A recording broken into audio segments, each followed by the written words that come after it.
Hey everybody.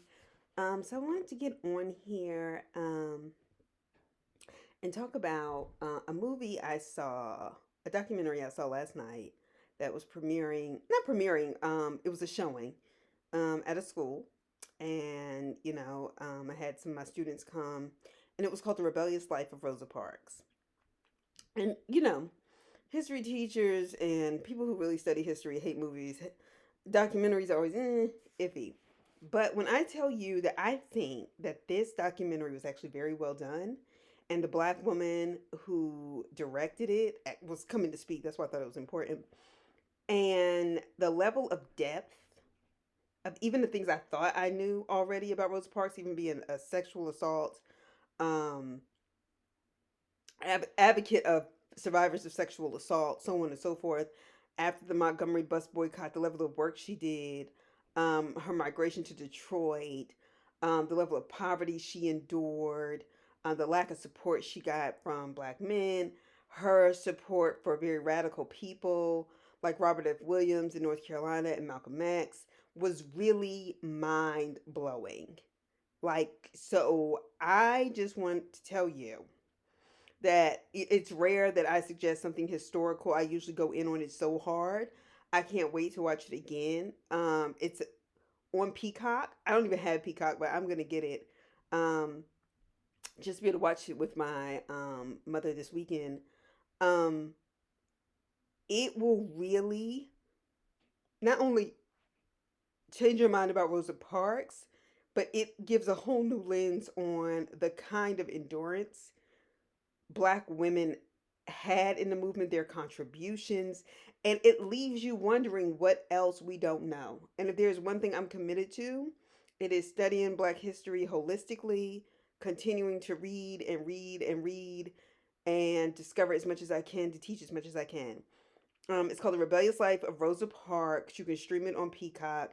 It is so worth your time, and I want to encourage everybody to really look at this film and support it because it's, even as I have a tendency to kind of like find everything wrong with something historical because it's usually ahistorical, this was excellent. It was well done by a black woman um, who has done a lot of other really good films as they introduced her last night. So it's Yoruba. I cannot remember that woman's last name, but Yoruba Rebellious Life. Let me look it up. Life of Rosa Parks, and it's based off a book I haven't read, but I will read, especially with my Black Women's Free Black Women's Library Reading Challenge. Rosa Parks, Yoruba. What's her name? Filmmaker Yoruba. Let's see. But anyway, and it talks about just her, having to be pushed even to accept these ideas of nonviolence. She was like, I mean, and most black people who were involved in the civil rights movement or just living day to day, many of them were not, didn't believe in Yoruba Rishin. Yoruba, Yoruba, Rishin, Richen. And she encouraged people to like look her up on social media and things like that. Um, but it's really, what was I saying? Yeah, most black people, had to be really talked down out of like reacting violently because that is such a natural reaction when violence is being heaped upon you. And Martin Luther King was one of the very few people who truly believed in nonviolence as a lifestyle. And I think very few human beings believe in it as a lifestyle. And considering the level of violence that we're still living under, but nevertheless, her life is so mind blowing. And I think hearing her voice um, from the book, yeah, parts of the book, and so on and so forth, and seeing people comment on how she has been made a statue in Washington, D.C.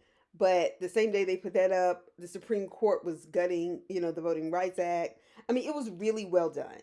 So I just want to encourage people to look it up, stream it, and then once you do, come back in the comments. Let me know what you think. All right. But I'll talk to y'all soon. I'll see y'all for Growing Up Hip Hop. See you soon. Bye.